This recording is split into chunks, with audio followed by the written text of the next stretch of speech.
adventurous, and I've never even come to it even like that. So, Well, but if it goes to one actual, down in one lane, people might feel okay to bike it, because you never know what's gonna. People trying to jockey for that. Right. And I just think, those two lanes downhill, it narrows down anyway, and then it re-widens, so you just keep it straight, straight it out. We could even do a couple of bump outs or something. I mean, that might make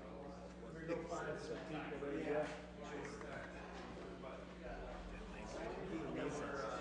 When you narrow down to the lane, people freak out. I don't hear negative stuff about it goes down to the. I think that's a perfect solution there. But people oh my God, I'm gonna have to go to one lane.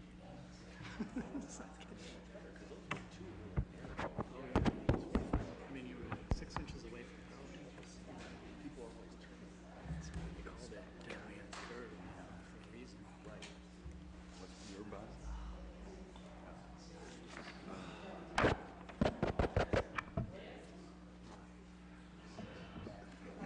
Oh, you're bad. That hurts.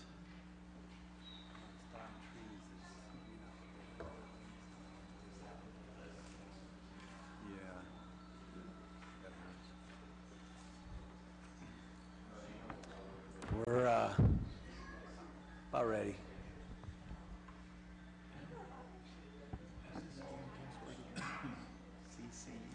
CC at 2257. Okay, we'll begin the. Oh, we do have a clock up there, second clock. Just noticed. Very good. We'll begin the Planning Committee meeting of Akron City Council. Go ahead. Is there a motion that we accept the minutes of the previously held meeting? Motion to accept the minutes of the previously held meeting. For a second? Guess I'll second that. All those in favor signify by saying aye. The ayes have it. Thank you. Very good. We have 3 items that are up for public hearing this afternoon. And what we'll do is the procedure for this is that we will ask those who are in attendance that wish to speak in favor or against the proposed conditional use zonings to testify before the committee, to provide for us your name and address. You'll have 3 minutes. And we'll receive testimony from the planning department. You'll then be given an opportunity to speak. Afterwards, we'll invite you back this evening. We will not make a recommendation this afternoon, but at 7 o'clock, after the second public hearing at 7 o'clock, we will invite you back. Same procedure basically. However, the difference is the committee will make a recommendation to all of council, either in favor, against, or to table, refer the item. So with that, if there's anyone here that wishes to speak to the committee this afternoon in reference to a conditional use request, I'll say that again. If there's anyone here that wishes to speak to the committee in terms of a conditional use request, I'll ask that you be sworn in by a representative from our law department at this time. Okay, if you would stand, please raise your right hand. Do you solemnly swear or affirm that the testimony you're about to give is the truth, the whole truth, and nothing but the truth? If you do, say I do. Thank you very much. Thank you. Very good. So we have 3 items that are up for public hearing this afternoon. The first of which is the ordinance amending the zoning code map by changing the apartment house use district use on property located at 676 East Waterloo Road to a commercial use classification, U4H182 use. Thank you, Mr. Chairman, committee members. The 7th Ward Councilman has requested that the planning staff investigate the possibility of rezoning this property on the south side of East Waterloo Road, just east of I-77. The property is the site of the Gower Tool Rental, which recently joined Sunbelt Rentals. The planning staff's of the opinion that a change in zoning designation from an apartment house district to a commercial use district is appropriate at this location and would not have an adverse effect on surrounding uses. Coventry Township has designated the rear of the property, which is actually where the building is placed, as well as all other properties east to Chaffin Road, as being in a commercial industrial district. The zoning change would unify this property for commercial use between both jurisdictions. Gower Rental has operated at this location for nearly 60 years, provides a necessary service to the community, and both Planning Commission and Planning staff recommend approval. Thank you very much, Mr. Antonucci. So at this point, what we'll do is we'll open up the public hearing for any comments. Is there anyone here wishing to speak in favor of the conditional use request on 676 East Waterloo Road? Anyone here wishing to speak in favor? Anyone? Okay, anyone wishing to speak against the conditional use request at 676 East Waterloo? Anyone against? Okay, very good. Hearing none, we'll close the public hearing and open up to questions from any of the committee members at this time. Any questions or comments? Mr. Neal. Thank you, Mr. Chairman. I'm sorry for being late, coming from another meeting. Did I hear this? Did you say Dollar General? No, no, no. Yes, sir. This is No, Gower this is Rental. Gower Tool Rentals. Okay, okay, Yeah. I'm sorry. It's on Waterloo Yeah, Road. it's actually a zoning Okay, change. well, then request. I'm good. I'm Okay, good. good, good. Okay, any questions or comments from anyone? From anyone on council? Any questions or comments? Okay, very good. We'll now move on to item number 2, which is an ordinance authorizing a conditional use to establish a child daycare business center at 716 City View. Thank you, Mr. Chairman, committee members. Diana Melton is requesting permission to establish a child daycare business center. The proposed daycare center would occupy the first floor area of the 1,320 square feet, two-story house. Care for a maximum of 12 children at a time would be provided by the petitioner and 5 part-time assistants. Child care services will be available 7 days a week from 10 p.m. to 5:30 p.m. No changes are proposed for the exterior of the house. Petitioner intends to completely fence in the rear yard in the spring. The current state of Ohio child care rules stipulate that any approved provider with 7 to 12 children is now considered to be a type A home. Petitioner wishes to operate to the maximum allowance provided by her state license for 12 children. Petitioner has operated City View Child Care Center, LLC, at this location since 2014. Since the children are dropped off and picked up at various times of the day, traffic congestion should not be an issue. The overnight hours will allow her to meet the needs of parents with varying shift schedules. Providing care for up to an additional 6 children would not significantly raise the level of activity on this property, nor have a detrimental effect on nearby homes. Providing quality daycare services is beneficial to the entire city, and both Planning Commission and Planning staff recommend approval, subject to conditions. Thanks, Mr. Antonucci. Is there anyone here wishing to speak in favor of the conditional use at 716 City View? Anyone wishing to speak in favor of this conditional use at 716 City View? Anyone in favor? Okay. Is there anyone wishing to speak against the conditional use request at 716 City View? Anyone wishing to speak against? Anyone? Very good. Hearing none, we'll now close this public hearing process, and we will go in and ask any committee members if they have any questions or comments. Questions or comments from anyone on council? Okay, very good. Hearing none, I do have a question for you, Mr. Antonucci. You know, we've seen quite a few of these since the state has changed their rules, reference the daycare centers and neighborhoods.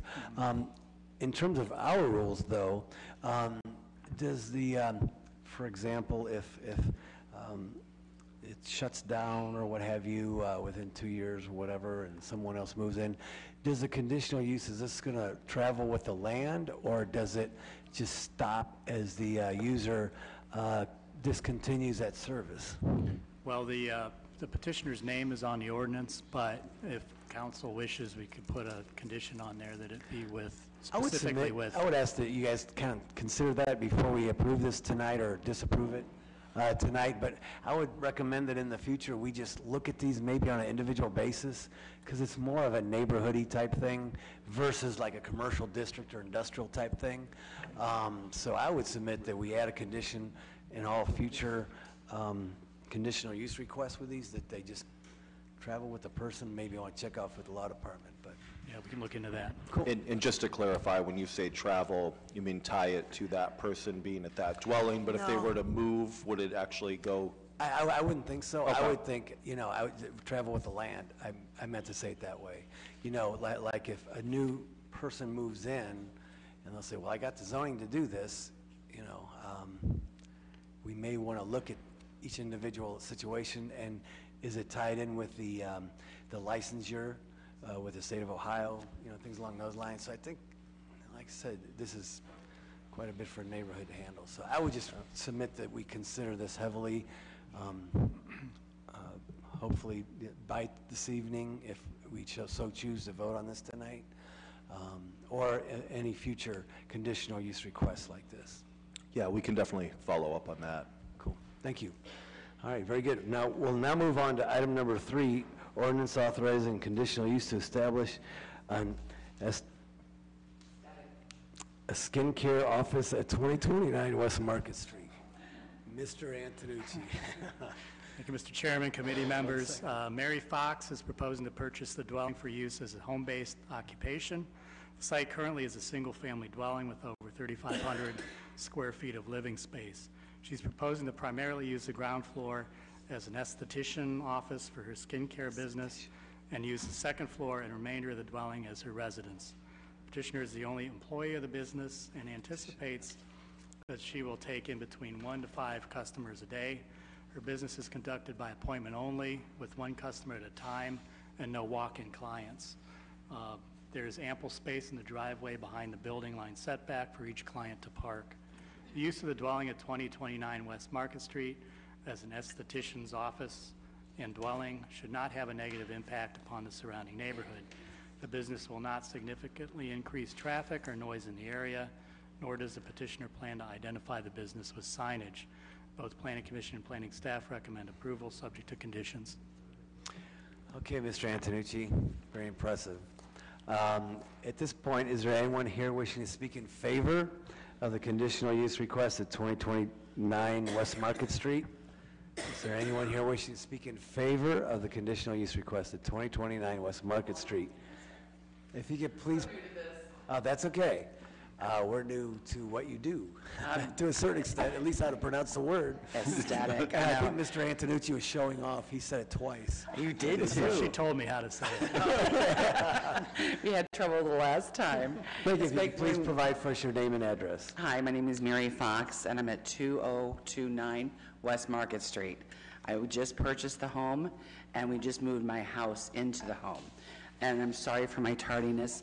My watch stopped as I was painting this morning, so I didn't get all my paint off. But I would like to have my business on the first floor and the first 2 rooms, and my daughter and I would like to reside on the second floor. I've been in this business now for over 25 years. I've had my clientele. I don't even advertise any longer. The only way to find me is through a friend. I'm truly blessed. I've had clients with me for over 20 years. Again, only 1 client at a time. My clients like to be pampered and quiet, serene space. And I have been plagued at the last 2 locations I've been at. A gym has followed me. First, a CrossFit gym at my last location. Then I just moved to this one by Target, and they just put a Brazilian Jiu-Jitsu gym beside me. I couldn't say that 3 times fast. So needless to say, my other option was to finally purchase my own property so I can make sure my clients get that quiet, relaxing treatments that they want. Very good, thank you. Anything else? Please. Okay, very good, thank you. Thank you. Is there anyone else here wishing to speak in favor of the conditional use request at 2029 West Market Street? Anyone else wishing to speak in favor? Okay, is there anyone wishing to speak against the conditional use request at 2029? Anyone wishing to speak against the conditional use request at 2029 West Market?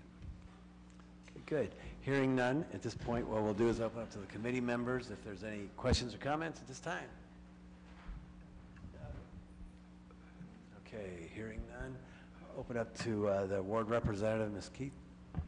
Thank you, Mr. Chair. I just wanted to say that traditionally, as most of us are aware, when someone comes for conditional zoning, they call the zoning, and Mr. Antonucci will tell them to check in with the ward representative. That doesn't always happen, but I'm going to tell you, I wish that everybody would do exactly what Mary Fox did. She contacted me about her desire to go for conditional.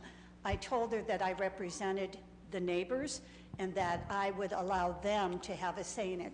So what she decided to do was to have a meeting with all the neighbors, a meet and greet, so that she could explain to them exactly what she would be providing, because this is residential.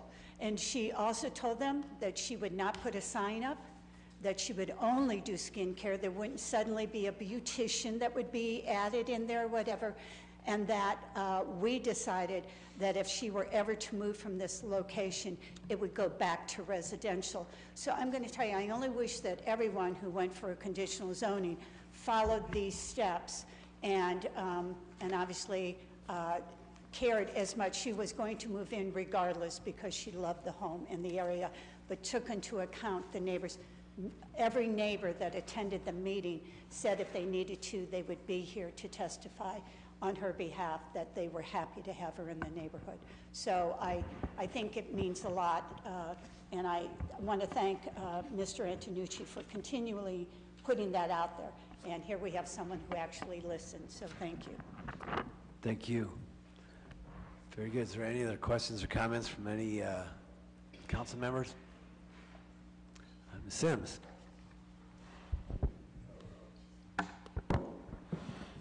Thank you, Mr. Chairman. So recently, not really recently, but a couple months back, we had some zoning expansion up in the West Hill. Had they been there, we wouldn't have to come here for a conditional use, correct? Oh, that's correct, in that UPD and West Hill, that's, yeah, live, work, Okay. Zoning, yes, that's correct. So I'm really glad to see this kind of small-scale economic development happening in the city, and I'm hoping that other neighborhoods consider doing similarly to what we saw in West Hill. So I'm glad to see that. So thank you. Thank you. Further questions or comments?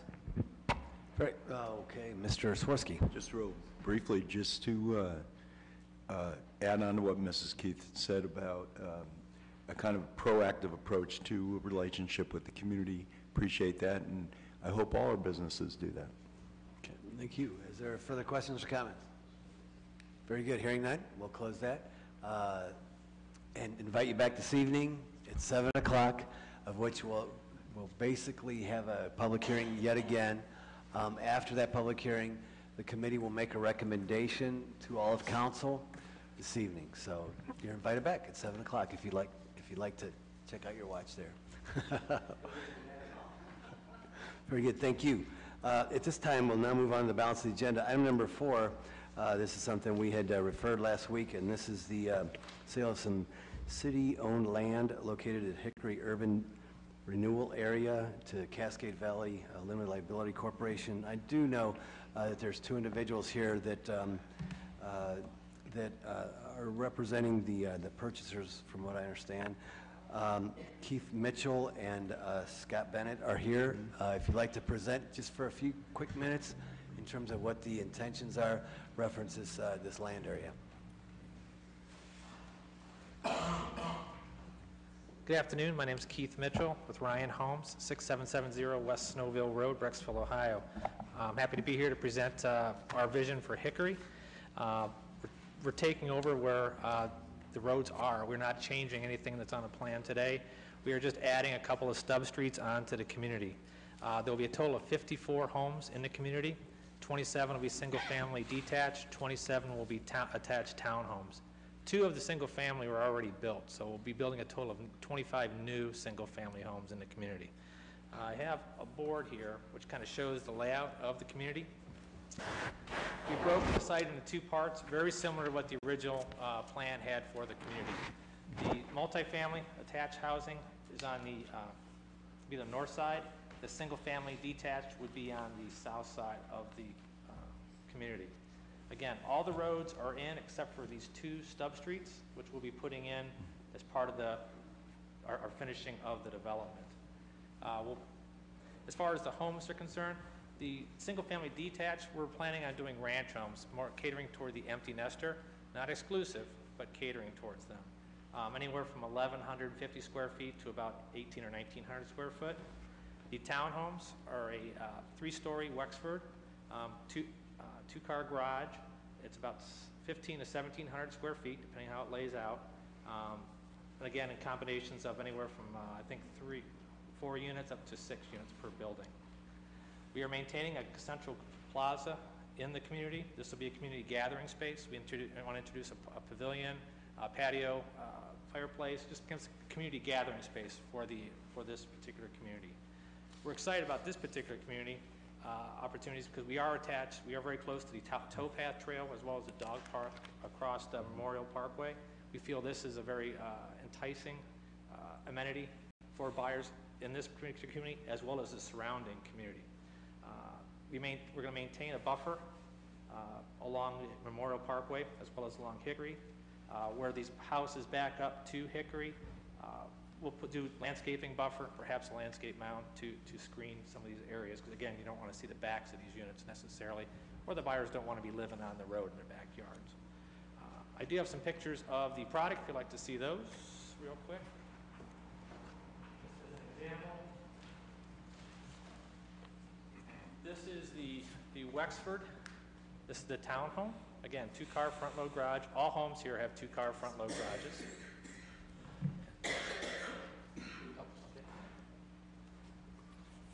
On that particular plan, you come in on the lower level. You have a garage and a rec room. Your main living area is on the 2nd level with bedrooms on the 3rd. The site lays itself out to use that particular product well because there's a lot of homes that are hillside units. So when you get to that 2nd level, you actually walk out at grade. So you won't have to have a deck if you walk right out at a patio level. So that makes it a very useful particular product in that particular area. These single-family ranches, this is a sample of a single-family ranch here. This happens to be Ramonte. Again, these are 3-bedroom units, 2-car front-load garage, anywhere from 1,100 to about 1,800 square foot. This has been well received in other markets. We're happy to try to bring this into Akron and sell well. All the homes will have a cottage-style elevation. They'll have some stone and or brick on them. We're thinking stone right now. And then with the siding, as well as we do the upgraded garage doors to give that more cottage feel to it. Beyond that, we're just happy to be here and happy to build in Akron. Thank you, sir. Thank you. We'll now ask if there's any questions. Mr. Swirsky? Yeah, you mentioned you're trying to attract empty nesters. Is there another target audience that you're not going to fill the whole thing with empty nesters? Oh, no, I'm sorry. The single-family ranches tends to the empty nester. Those also tend to buyers become singles, widowers, that type of thing. They don't want the maintenance. I failed to mention that as part of this community, there's an overriding HOA. So all the maintenance will be done in the community for the townhomes as well as the single family. Okay. The townhomes will focus more on the young, more urban buyer because of the location close to downtown. You have the stairs you have to walk up and down, so it lends itself more to a younger buyer, first-time home buyer or first-time move-up. So we're actually going after multiple buyer segments in this particular project. Okay, so and the cost of the units? The townhomes will probably start in the 170s to 180 and up. The single ranches will start around 185 and up from there. Okay. And there are some special designs internally to attract for people interested in urban living? Well, the homes themselves, especially if you look at the Wexford, that's an open floor plan. I should say all of our homes are open floor plans, so it lends itself to the way people want to live today. The kitchen's connected with the great room with the dining area, so you get that nice flow in the homes. That's very sort of a new modern approach. Yeah, that's okay. New homes today. That's kind of what everybody's looking for today. Everybody wants to be with everybody else in the house, unless you have a bunch of kids and you might want to get some privacy someplace. Mine is kind of open floor. So, there you go. Yeah. See, there you go. Any other special designs for urban living that? Councilman Swirsky, I just say that when we put this out, we did put out a request for proposals, reviewed a couple different proposals from developers, and that was one thing that we really attracted us to this project. We do think it's a really competitive product, and as the gentleman said, has features that modern buyers are looking for, and that, quite honestly, we lack in a lot of the older homes in the city. So we think it's a very good project. Okay. Could I ask another question? And so, and because we had some bad history at that location, partly due just to the economy downturn in 2008, do we have some safeguards just in case? Now, it does sound like this is going to be very, very successful. Ryan Homes has a huge marketing capacity. It's more of a variety of different kinds of housing. They're not tying their boat to just one population. But do we have some other protections? Yeah, it's a great question. So I think what's really changed, there are two main things that have really changed since the previous incarnation of development down there. One is the tax abatement program, which I think is going to make buyers' money go much farther. And the second thing is it's not 2008 anymore, thankfully. So the housing market has really picked up since then. But to your point, we do have a reversionary clause in the sales agreement about the timeliness of building the homes and property reverting to the city if they're not built in a certain amount of time. I'm real confident that won't be needed. Ultimately, that these will be really successful, but that does exist in the draft agreement. Right. I mean, I agree with you. It sounds like a great asset to the area, a lot of affordable options, and it's going to be a catalyst for our tax base and to attract new people to this area. Any further questions or comments? Okay, very good. Is there a recommendation for favorable report with suspension of the rules? Recommend a favorable report with suspension of the rules. Is there a second? I will second. Second. All those in favor signify by saying aye. Aye. Against? The ayes have it. Item number 5 is the renewal application for Carol Bessemer to have a property on Michaels Avenue. Mr. Antonucci, is there anything? Yeah, this will need a public hearing. I believe we need to refer So and refer? advertise for public hearing. Gotcha. So I assume the same as this, number 6 is the same as 5? That's correct. So we'll request time on all those. We also have a conditional use request to expand a restaurant, construct a retail building, 1006 South Arlington. I assume that's a conditional use request as well, or? Yeah, we had the public hearing on this last week.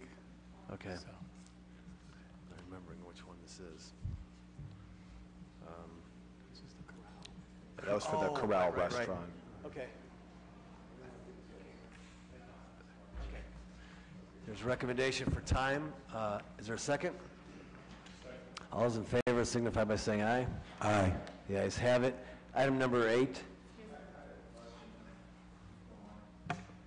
I understand the adjacent property owner has pulled a 34A petition.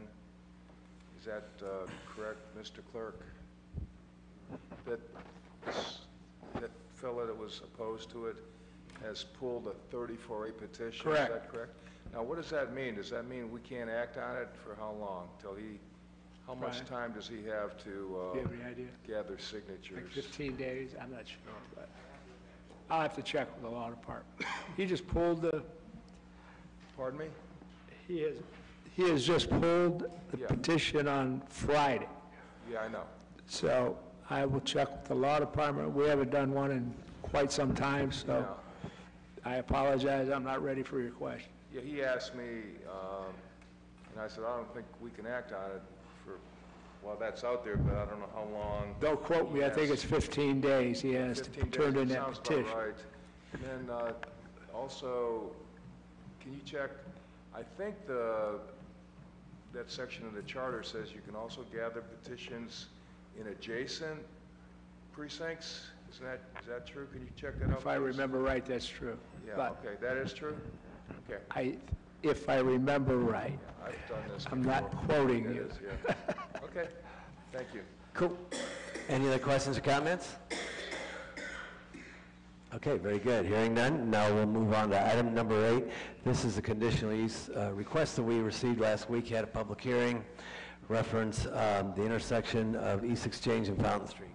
Questions or comments from anyone?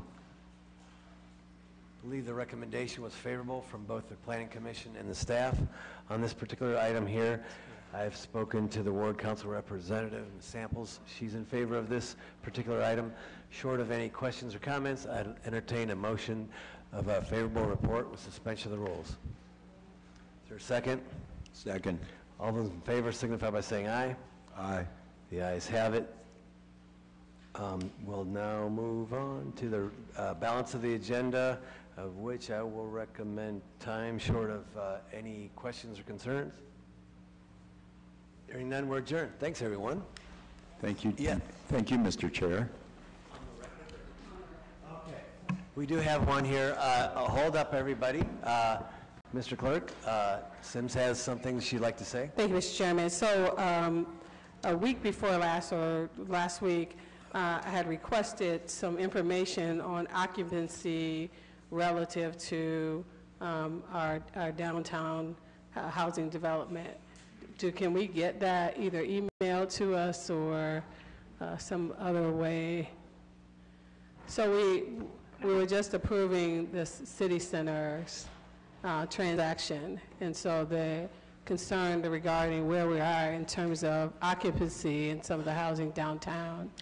Do we have those numbers that you can share with us? Could you let me know specifically what you're asking for? So as we continue to do our development in downtown with more apartments, I'm asking what's our current occupancy level currently? Of existing student housing and market housing, just any housing that's there? Yes. Okay. Yes. I don't know that we will have a good handle on that, but we can see what we can find. I mean, the city doesn't keep those records, but we can look into it and see what we can find. So when you say the city doesn't keep those records? We don't keep an ongoing tally of whether units are occupied or not in apartments. We can contact the property owners and see if we can find that out. So I know at one point we did some tally of what our housing looks like downtown, correct? Mm-hmm. So as we look at doing additional housing, how do we know whether we're, for lack of a better term, creating elephants or are people occupying them? That's what I just want to know. And how are we? One thing I could share with you, when the downtown redevelopment plan was done by MKSK, they did do a market analysis, and they estimated that downtown Akron could absorb another 1,500 units over the next 10 years. So right now, there are about 450 units planned. So I think from the analysis they did, I'm confident the market can absorb that. But I don't have numbers, and like I said, the city doesn't maintain numbers on the current occupancy. We could do some digging and see what we could find, but it would probably, a lot of it would be, guesstimates probably. I guess my concern or my thought would be, we probably can absorb it. I guess it gets back to what do our occupancy levels look like still? Even if we can absorb an additional 1,500 units, are we filling those units?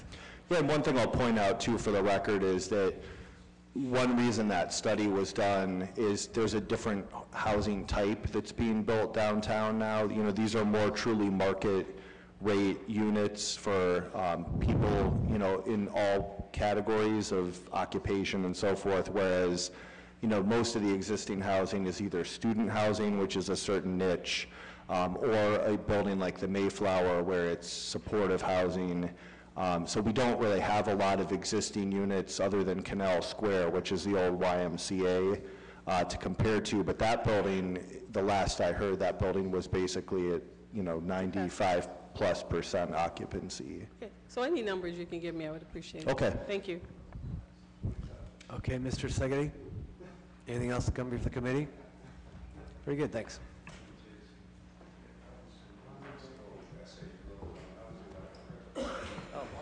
Thanks for hanging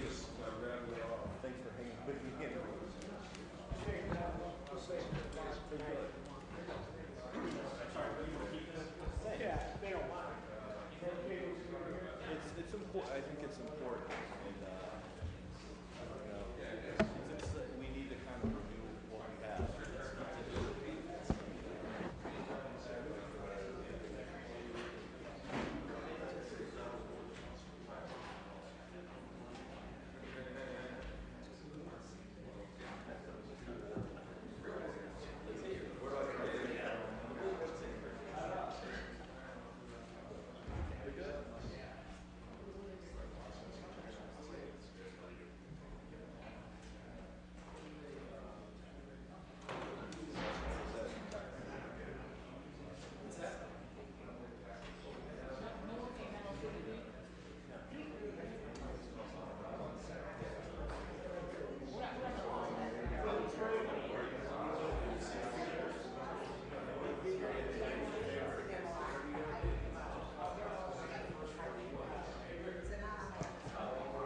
Jeffrey, come here a minute.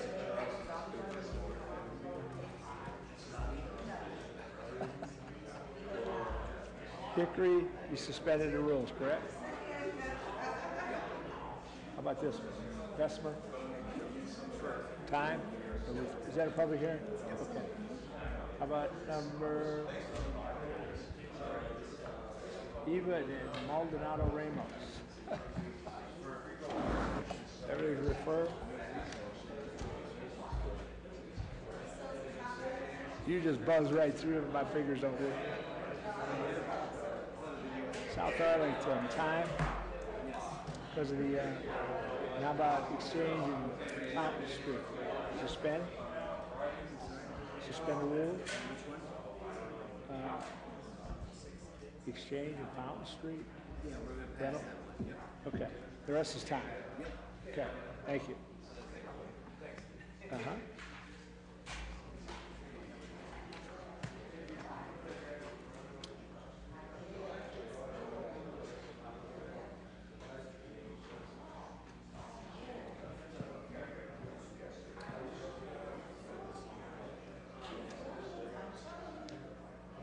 Councilwoman, what's the holdup on this one? Is that you, Rob? Who's that? Okay.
I'm ready.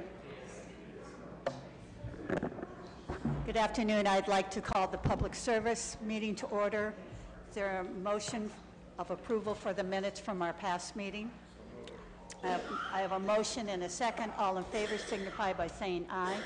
Aye. Any opposed? Okay, everyone is here except everyone is here.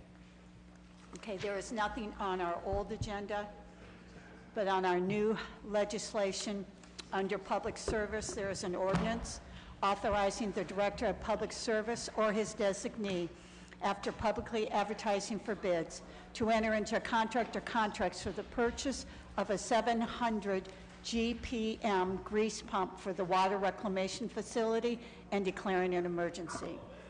Mr. Ludell? Thank you, Madam Chairman, members of the committee. What this legislation will do is allow us to buy a new grease pump down to water reclamation facility in our primary tank, and there's 3 bays in this tank. Currently, the pump is 40 years old, and we're going with a higher capacity one. The current pump is 550 GPM. This is 700. In the cold weather, that grease doesn't move as easy, and this will help us skim it off the top and then send it back through the process for treatment. Okay, so the one that we'll be replacing is 40 years old, so Yes. we say we've gotten our money's worth? Yes, ma'am. Okay, no way. All righty. Are there any questions from the committee? Okay. Any questions from other members of council? What is your recommendation? Consent's fine. Consent agenda. May I have a motion for consent? I have a motion. Is there a second? And I have a second. All in favor signify by saying aye. Aye. Any opposed? Is there anything else to come before the committee? Hearing and seeing none, we are adjourned. Bam.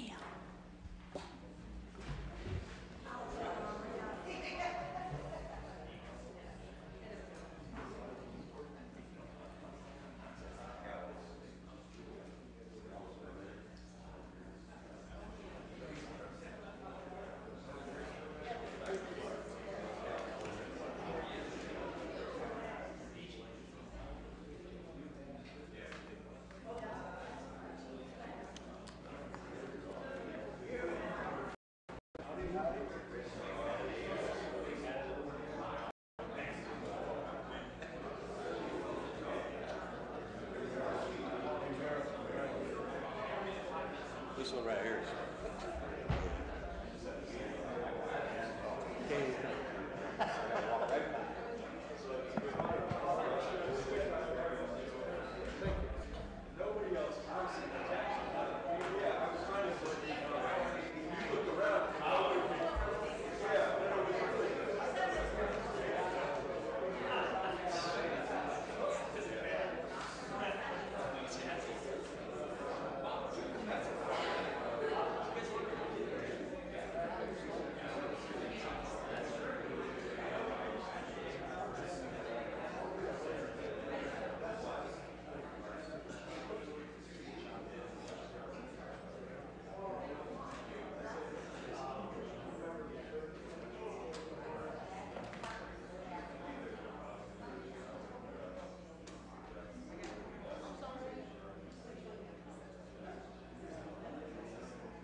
I read it.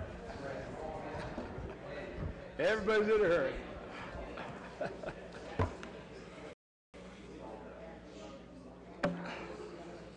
When was my last meeting?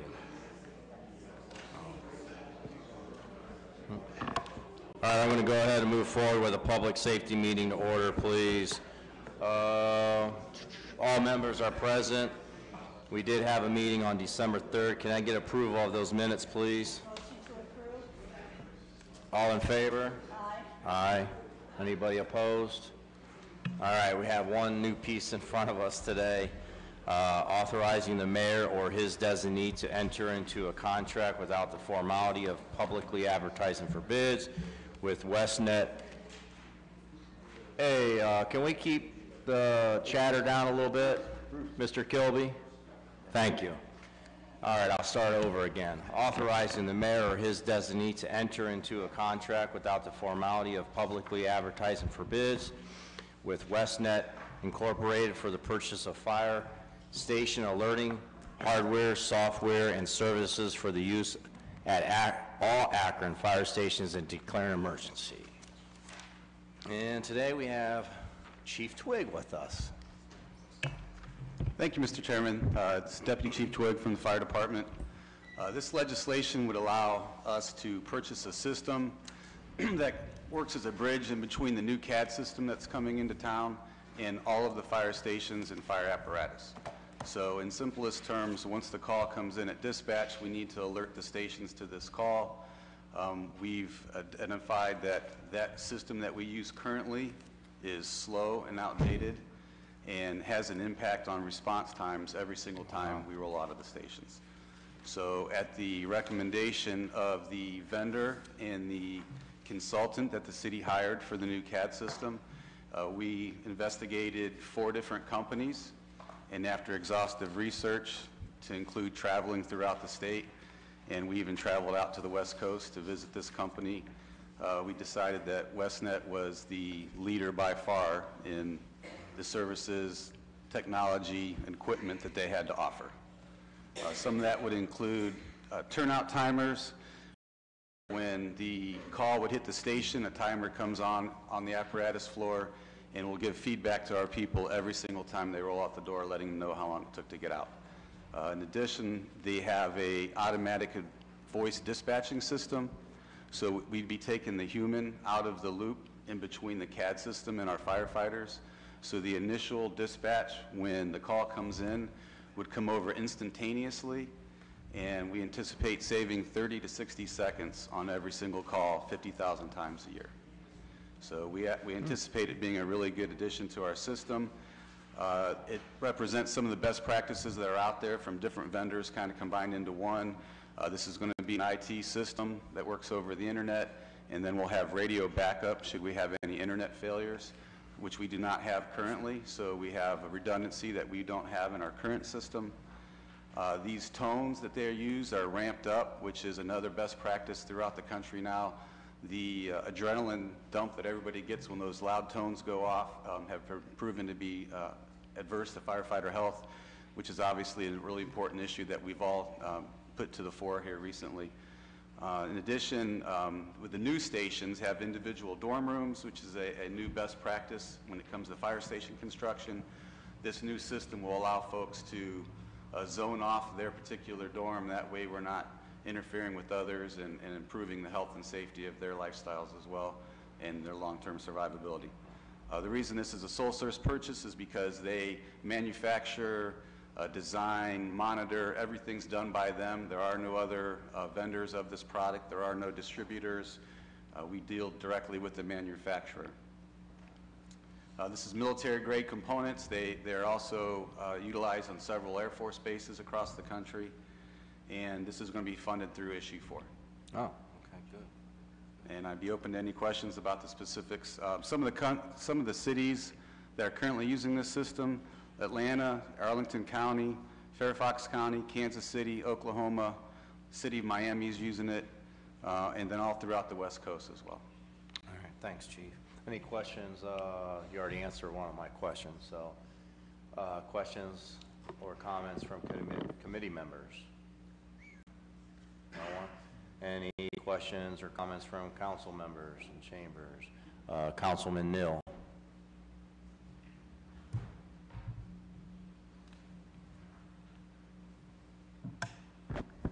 Thank you, Mr. Chairman. I have a question. In looking over this piece of legislation, how does this relate to the legislation we passed dealing with the Summit County Consolidated CAD system? I'll have to defer to the law department on the specifics. We were trying to determine if the legislation that covered the CAD system would cover this purchase, but it was decided to be more conservative and craft it as a separate piece of legislation. But it's very much in tune with that system. I mean, because I'm just looking back over the article that was back in July of 2018. It seems like that's what the computer aid dispatch system was, what we were supposed to be creating synergy with all the other, municipalities within the Summit County area. So there's not going to be a cost savings, or is this going to be our contribution, or this is totally separate? This specific alerting system will only take place in the 13 Akron fire stations. Okay. So it's not just for the new 2 stations. We wanted to bring all of our stations up and not just give our new stations the very best, and in those neighborhoods the very best. We wanted to give the entire city the best we had to offer, and that meant upgrading every single station to the core minimums that this system has to offer, as well as dispatch has to have some upgrades as well for that to integrate with all the other stations, along with the connection to the CAD system. So there's nobody else in that consortium from the county that will be utilizing this particular system, which is why AFD is taking it out of its issue 4 money completely.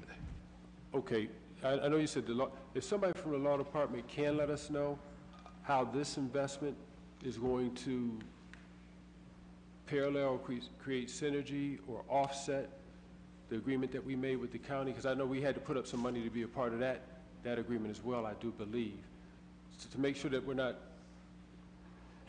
Just for the record, the CAD system, as it's set up, is completely separate from the alerting systems that each of those communities use. So every community out there will have to decide how they want that CAD system that we all went together on, which absolutely does all those things, takes those synergies, and we're all benefiting it from as a group. But how you utilize it internally in your own city is up to you. So other departments might not choose, and maybe they have a more upgraded alerting system already than we do, but ours is beyond anyone's personal memory of when it was installed and who designed it or built it, and we're taking advantage of this opportunity to upgrade an infrastructure that has the ability to impact amazingly the amount of response time we have. 30 seconds doesn't sound like much till you're holding your breath, or 60 seconds, and it's huge, and it really can be life or death. well, thank you. And then just one other thing, and Captain, you weren't a part of these conversations, but it's ones that hopefully members of council really do take serious. And that is, there was a report that came out that talked about the disparity of inclusion when it comes to procurement opportunities within the city of Akron, particularly for minority businesses, black businesses. Disenfranchisement at 31% all the way across the board. I happen to have a company within my ward that does this kind of work. Now, they don't manufacture it. They are a distributor, but they have a close, intimate relationship with their manufacturer. I would hope that, and again, this may not fall on you, but that as council, that we take that report seriously and ask if it's almost like, I'm just going to assume that you watch football. What's that rule where, you have to go out and make sure that you at least interview a woman or a minority coach? I don't know if that's the Rooney Rule, whatever it is. Rooney Rule? Okay, so you know what I'm talking about, Mr. Valley. Some kind of way, we have to be conscientious, as when Mr., who's our new economic development guy? No. Mr. DeShay. Steve Millard. When Steve Millard was here, we said we have to be intentional about when we seek out businesses. So I don't know if it's too late to look. This company, I mean, they're a local company, they do this kind of work, but I would hope that we expand our vision and our understanding that small businesses, women-owned businesses, minority businesses, do more than push brooms and dig ditches. They're attorneys, they're accountants, they sell technology, and if we've got to create our own Rooney Rule to make sure that they have the opportunity to bid on contracts, that's what we need to do. That report came out and it was glaring. And again, this isn't any, but it was glaring on where we fall short as a city. And to date, yet we haven't done anything to be intentional about making sure that people are inclusive. I'll say this, Mr. Chairman, and then I'll stop. I was just looking. As a city as a whole, we've got over $500 million just in ODOT contracts that are coming this way. We still have the $2 billion CSO project. Then we have our regular budget, you know, and then the initiative that's on top of that with our issue $4. Shame on us if we don't have a plan to make sure that we include all of our citizens to have an opportunity to participate in this economic opportunity. So, again, I don't know if there's a chance for a local company to still have a bid on this, but I would love for us to have that happen. So, thank you for answering the questions. I would like to, if someone from the law department can let us know about the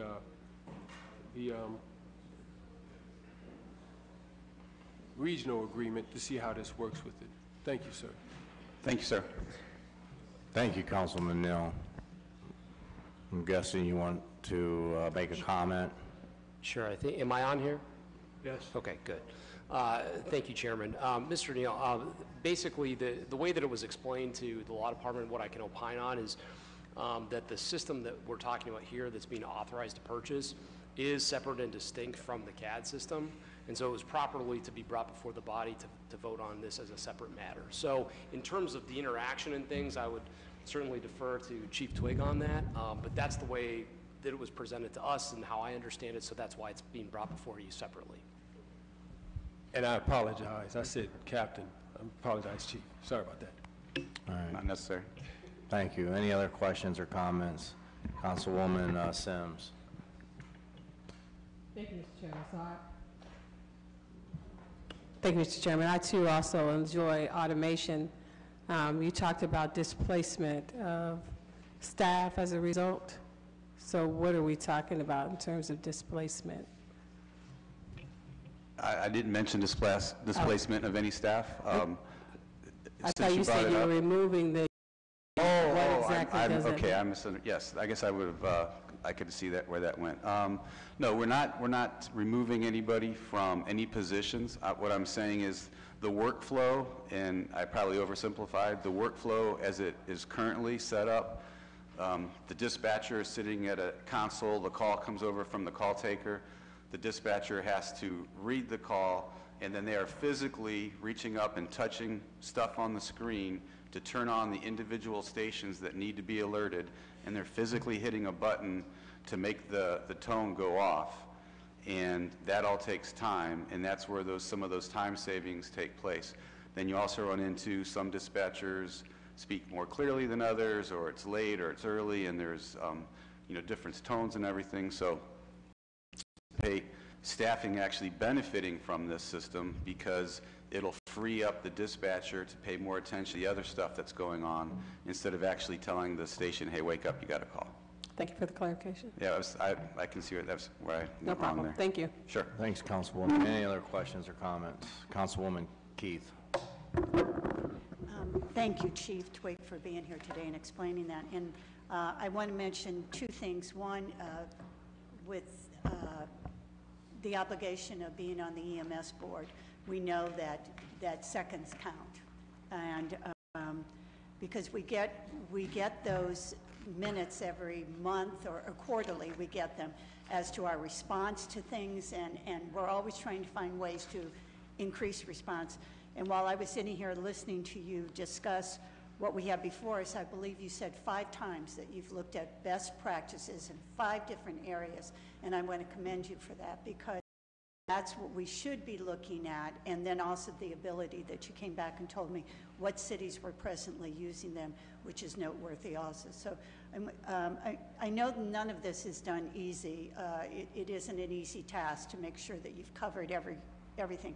But from what you have shared with us today, I want to thank you for the diligence, the due diligence that was given to this, and it doesn't, also that you took into account all stations needed to have this. I don't just live in my ward. I am, as much as I love it, I also travel outside of it, no matter, and if I had an event in another ward, I would want that response to be equal to what I would expect. So thank you very much for that. Thank you, Councilwoman. Any other questions or comments? With that, what's your pleasure? Declaring emergency. Waive the rules. Okay. Can I get a motion for suspension of the rules? Second. We have a motion, a second. All in favor? Aye. Anybody opposed? All right, we'll suspend the rules. Thanks again for all your work, Chief, and we're adjourned. Thank you very much. Really appreciate the support. Thanks.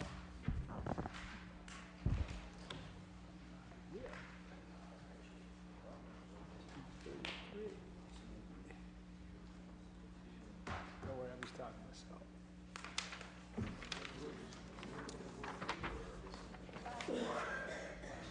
Remember last week when we had the thing about the watershed in Lake Ladue, the watershed up at Lake Ladue? Is that Geauga County? Ladue Reservoir? Yeah. What about Was that in service? Did that pass Might be last in week? Was that on? utilities. They said it was in utilities, but I don't remember having anything for utilities last week. Did you look at your agenda? I did. I did.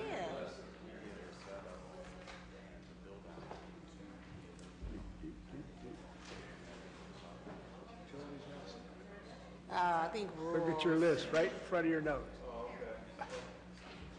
Rural, then utilities. You know who to ask? Yeah. Ask them. Yeah. Huh?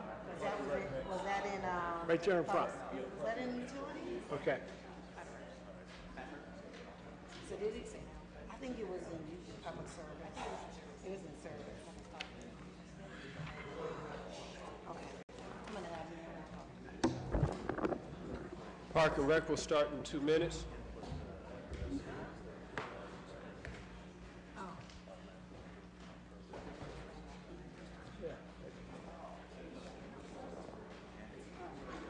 Okay.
like to call the Park and Recreation meeting to order.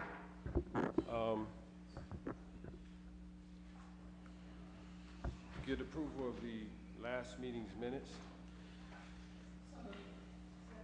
Been moved in second. If there is any discussion, all in favor? Thank you. We have one piece that's before us. It's a resolution congratulating the 2018 University of Akron Zips men's soccer team for a remarkable season and competing in the 2018 NCAA Division I National Championship for the 6th time in the program history, commending the players, their coaches, and staff and administrators and fans, and wishing the team well in 2019. And I believe, Mr. Hardy. Thank you, Mr. Chairman, members of the committee. This resolution, as you stated, commemorates the incredible season that UA men's soccer had this year. Few people, I think, recognize the powerhouse program that we have nationally, and this is a way that we can do that. The students are gone. Finals week is over, but we will make sure that this resolution is properly presented to Coach Embeck and the team. For those that don't know, a heartbreaker of a loss in the national championship game versus Maryland. I personally feel like it was a bum call that resulted in the penalty kick that was the difference maker, but incredibly proud of our team playing at that level consistently. So with that, we ask for support. Okay, thank you, Mr. Hardy. Is there any comments from members of the committee or council? If not, if we can have a favorable report with suspension of rules. The motion is second. If there is any more discussion, all in favor? All right. Okay, thank you. That passes. We've got one quick thing to come before us. I had a chance to speak with Mr. Valley. Coming into next year, we know that we're going to be looking at our budget from council standpoint. 2 weeks ago, I mentioned to council, I referenced the Cleveland City Council and their, what they call their policy and agenda strategic plan for the year. This is a plan that they put out as council that supports Mayor Jackson's, Cleveland's mayor's administration, but it clearly communicates and defines to the citizens what their goals and objectives are as a council and what they hope to achieve.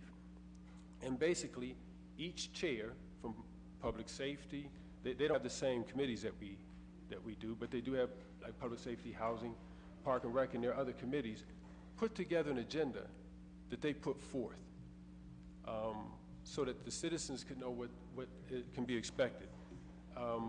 Throughout the course of the year, from Park and Rec, we've realized that there are some things where we have some inequities as far as how we support some of our parks, and we want to address those.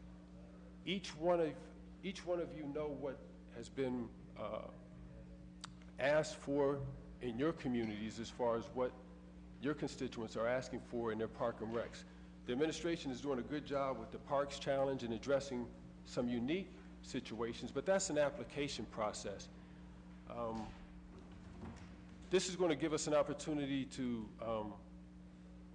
look at forming an agenda from council standpoint to address the needs that we hear from our citizens. Mr. Swirsky, I see you have a question like, what am I talking about? Basically goals and objectives. So this is what I'm asking for each council member. Emailed to you is a copy of the Cleveland City Council policy and agenda to give you an idea how they laid out their strategic plan. You know, we've been talking about putting our budget online so that citizens could participate. Now, I know there's been a lot of, I'm going to use Mr. Freeman's term, consternation. I learned a new word, Mr. Freeman, putting the city's budget online. But be that as it may, the free trial is the free trial, and we're able to put that online. So this is going to give us an opportunity to see exactly how a participatory budget process works, citizens' engagement, in helping a city form a strategic plan to address needs. Park and Recreation interaction is probably the easiest way to engage our citizens. So at this meeting, I just wanted to share that looking for your input on what's needed in your community for your park and recs. We will put, even if we don't come up with a funding source this year, we still have the free trial, and that information will go on and will be ready for us by January. The goal is, please take a look at the citizen participatory budget manual that was sent out to you. We will use that process to engage our citizens to see what they would like to see within our park and recreation system. If I can relate two things, and then we'll be finished. In talking to Mr. Valley, I understand that we had applied for a grant to put Wi-Fi in all of our rec centers, and we did not win that grant. Throughout the, when I was able to listen to the Park Challenge commentary in my ward, and just if you remember when we had some students from Bookville come here about 4 years ago, they mentioned that they wanted to see Wi-Fi in the rec centers. So I'm mentioning that because that's one item where we as council can look at our budget and try to find how to finance that, or look at our community partners like the school system and see how to finance that. So I'm asking that you please take a look at the email that went out that has an example of the City of Cleveland Council's strategic plan and how they have it outlined for wherever they have a committee, there's a strategic plan under each one of those committees on what they hope to achieve. But for us to be able to get an understanding on how the participatory budget process works and how to form a collaborative strategic plan by engaging our citizens, we'll be using our Park and Rec Department to look at that.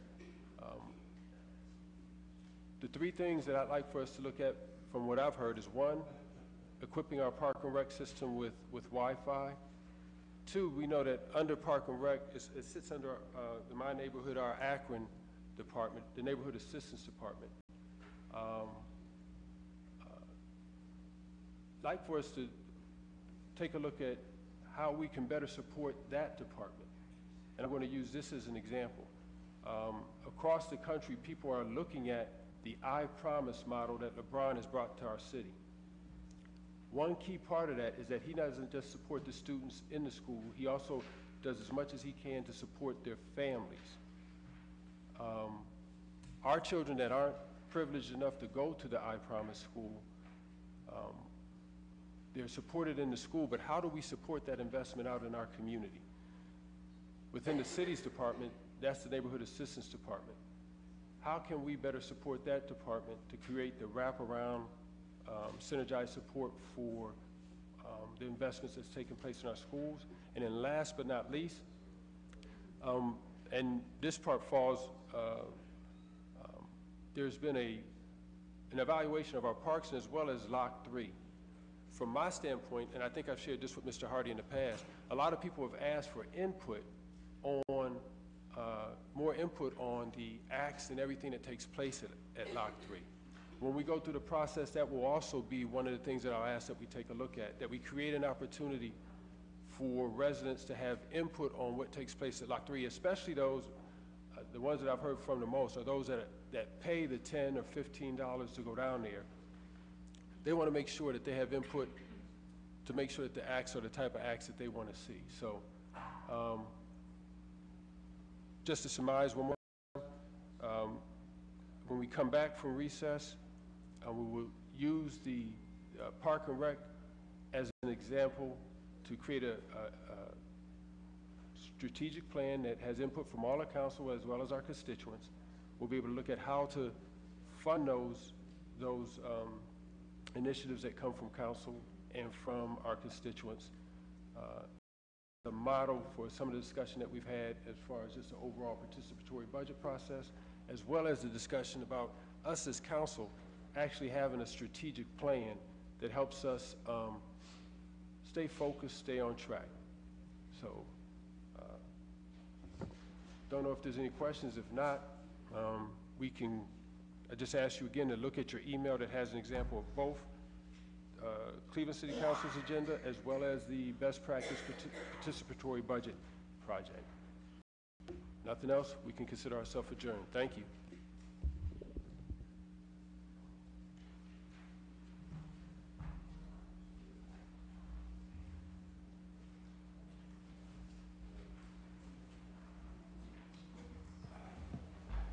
Next meeting is, committee meeting is rules.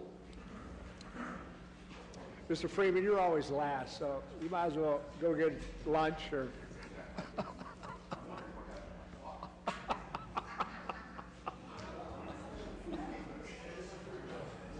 Could be yours, it could be somebody else's.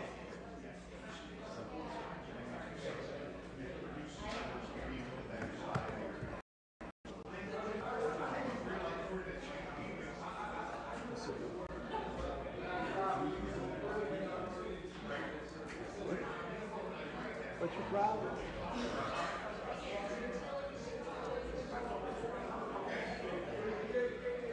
I got the schedule right here. Did you see it out front? Yeah.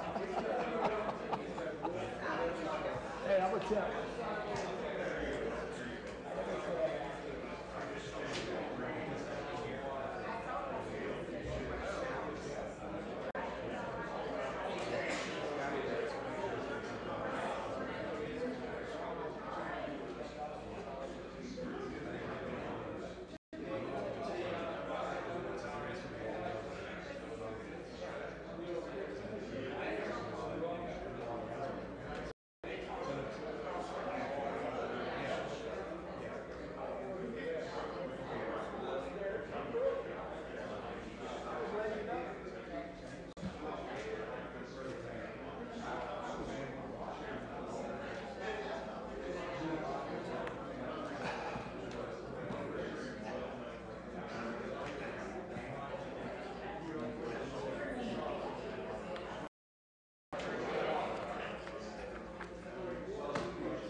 Oh, a simple little thing like that, it makes it quiet down.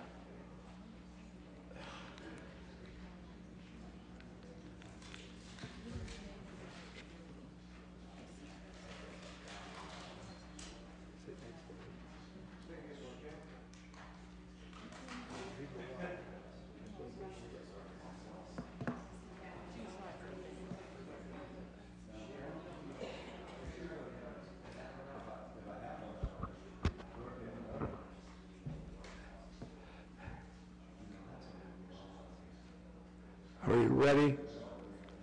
Thank you. I'd like to call the Rules Committee to order. We have everyone is accounted for on the committee. Is there a motion to accept the minutes from our meeting? I have a motion and a second. All in favor, signify by saying aye. Aye, thank you. Okay, that motion passes. Our minutes have been accepted. I will ask time on the old agenda, go into the new agenda. And I don't know why I lost it.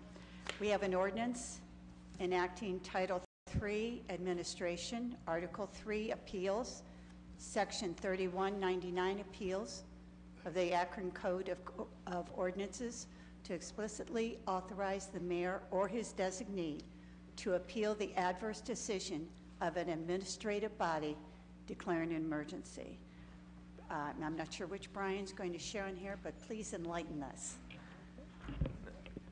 I'm Brian Bremer, Brian B., as some of you may know me as in the law department. Yes, this ordinance is,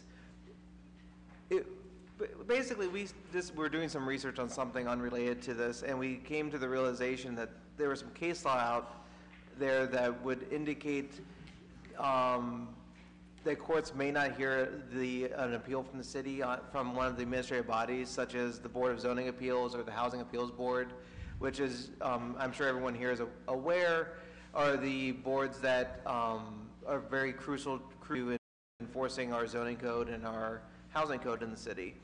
And we wanted to make sure that if something ever came before the boards, and if the boards ever ruled in a way that we, the city, believe was in violation of our housing code or in violation of our zoning code, we would have the ability to actually appeal that, have a judge take a look at it, and make a ruling as to the issue as a matter of law.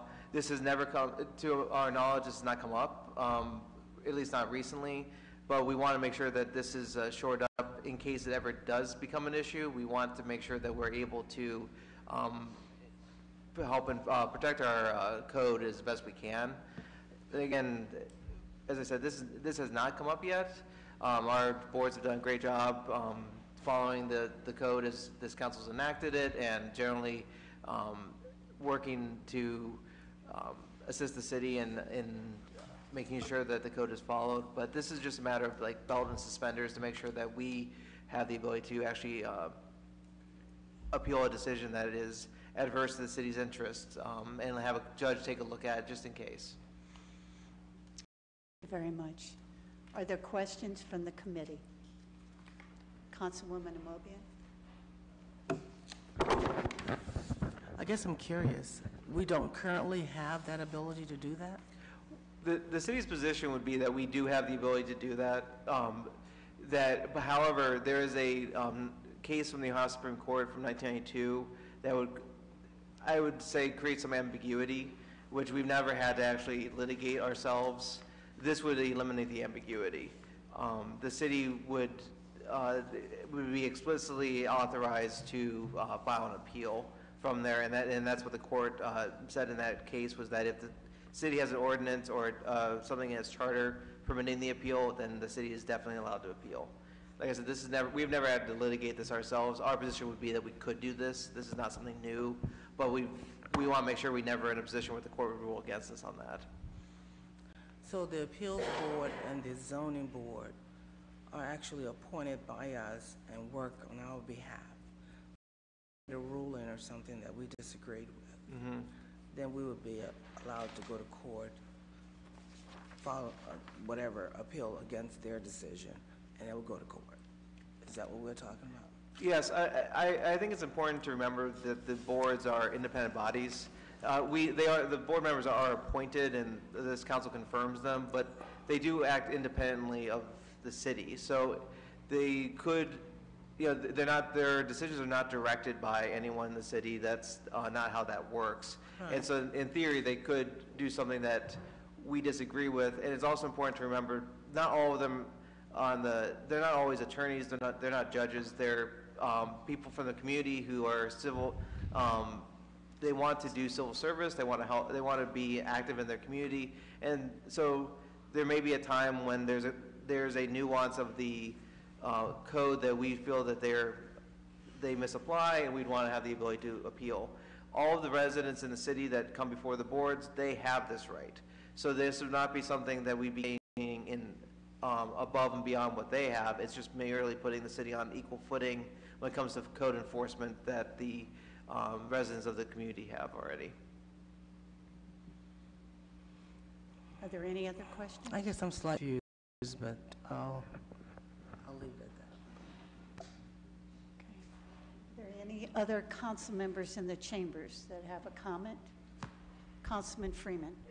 I need clarification too. So the Housing Appeals Board makes a decision, and I guess where my confusion comes in, we are the final say-so in a decision as to if something happens on Housing Appeals Board, something like that. Ultimately, it comes to council. No, I think you're thinking of Planning Commission. Housing Appeals Board goes to the courts. Okay. Okay, thank you. So what about any of the other commissions that we have? Does it apply to these? It would apply to any board or commission that's created by either council or the City of Akron Charter. So that would be Board of Zoning Appeals, that would be Housing Appeals Board. I don't have all the boards and administrative bodies. Yes, and I misspoke. I said Housing Appeals. I meant the Planning Commission. Right. Yeah. Okay.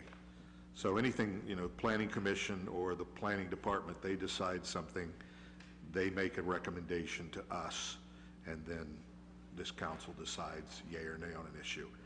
Does this apply to the Planning Commission? It does not apply to the Planning Commission. The Planning Commission does not make a final decision. That would not be something that's appealed. Okay, my misunderstanding. Thank you. Yeah. Councilman Fusco. Thanks. This, however, would apply to the Zoning Appeals Board, correct? It would, yes. The Board of Zoning Appeals, as you're aware, they hear some nuanced issues, and so in some cases, there's actually questions of law that they may have to weigh in on, and we just want to make sure that if they do something, it doesn't and we feel that it's making a difference in the way the zoning code is enforced throughout the city, we want to be able to actually take that to a court so the court can interpret it to know whether we need to come back to council to have it shored up, or if we were correct in the way it was being enforced all along. It's also a way to ensure uniformity across the city. Thank you. Councilwoman Amobian. Let me see if I can play this out a little bit. When the appeals board or the board, when they are meeting, if they run into an issue that is questionable or above their level of knowledge, are you not available to them to consult with them to make sure they understand what they're doing and that they are following? There is usually a member of the law department at any of those meetings. However, they're typically there with, for example, with the Board of Zoning Appeals, the members of the planning department are there presenting the city side of the case. The member of the law department is there to answer questions if the board has them. However, they typically function a little bit more in the line of helping to present the city's case. There are oftentimes when members of the community that are before the Zoning Appeals Board will have their own attorneys.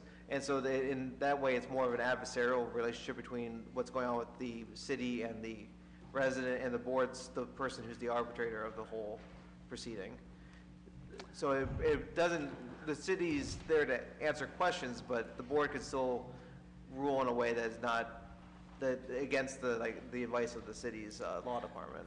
Is there an example that you can provide where that would, because I can understand the resident filing an appeal against a decision that's rendered and going to court, but how would a decision that they provide somehow go against the city's zoning?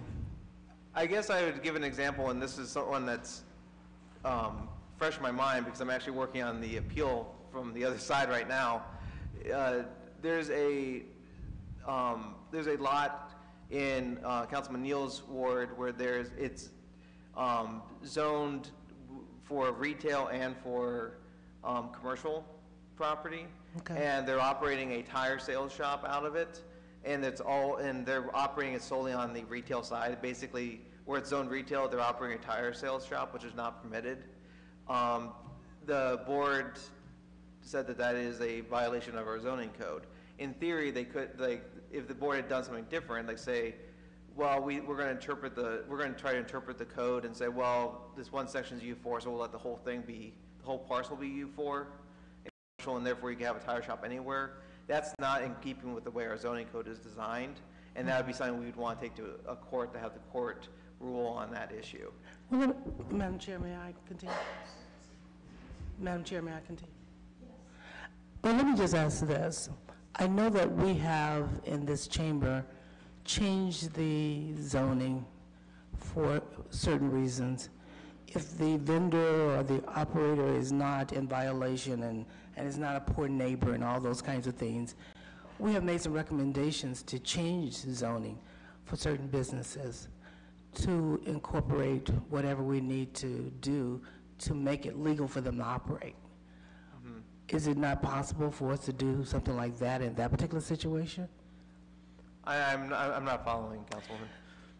Well, there have been times when we have changed the zoning, and I can't give you a specific case because I know that we've done it, and to make it within the operation of the law that we have on the books.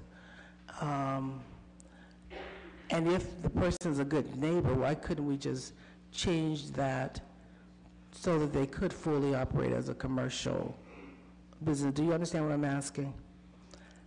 If they are operating, I guess you say part of the parcel land is for U4 or UH4? Commercial. Yeah, and then the other part is for something else? Retail.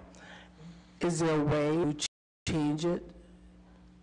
The That's zoning? not a question for the Board of Zoning Appeals, and that's why it would be something that they should not be deciding. Oh, okay. So in that case, we would take it to court? That was just an example of where we could take, that could be something we could appeal if the board ruled again, in a way that was not consistent with our zoning code. And we couldn't just change the zoning for that particular business? But why would, that's a question of whether we should change it or not whether, if they're violating the zoning code, for example, in sometimes council members will actually bring the issue to the attention of the city for enforcement because what is happening there is not consistent with the neighborhood and not what the neighbors are complaining. It's something that the people in the surrounding areas are complaining about. In those circumstances, you would not want that to continue most likely, and therefore that'd be something that if the board ruled against the city on that, they would want to have the right to actually appeals to make sure that the neighborhood actually gets its day in court. Yeah, the only thing I was trying to provide is another opportunity to remove the court from the situation and take it to the zoning department or the planning department to change the zoning as opposed to going to court to file an appeal. But I'm still not really sure what we're doing, but I will go along with the body. I would recommend consent agenda. I guess reading this, always thought that the mayor or his designee would always have this ability. And so I understand this is basically just bringing us up to speed based on a ruling from a upper court or what have you. But I always thought, it's like if there is a certain decision that can be challenged, that the mayor would always have this. And, I understand it totally, and I would recommend consent agenda if that's okay. I'll make that as a form of a motion for consent agenda. Okay. Are there any other questions or concerns? Seeing none, there's been a motion for consent. Is there a second? Second. All in favor signify by saying aye. Aye. Any opposed? Hearing and seeing none, this item will be placed on the consent agenda. Is there anything else to come before the Rules Committee? Seeing none, we are adjourned. Thank you.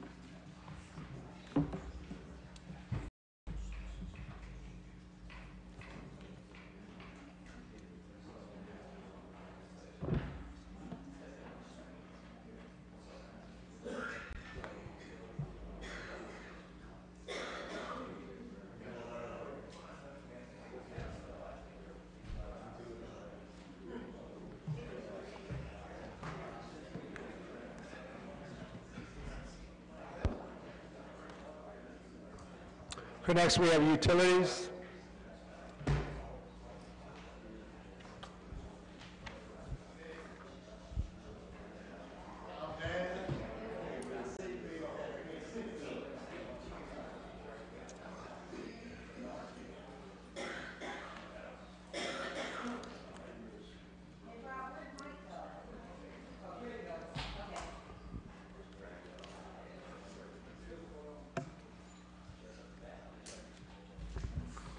Utilities will be begin in 1 minute.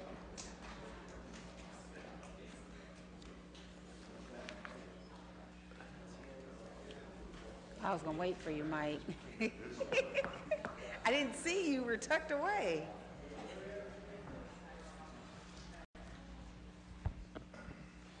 It seems like this writing is getting smaller and smaller, or either my eyes are getting worse and worse.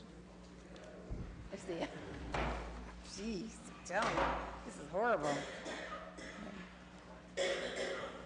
We have our committee members present.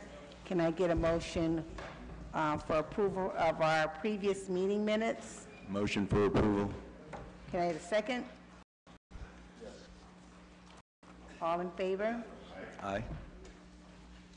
Okay, we have 4 pieces in front of us. First one is an ordinance authorizing the Director of Public Service or his designee, after publicly advertising for bids, to enter into a contract or contracts for the installation of water mains on Druid, Hammond Boulevard, Riley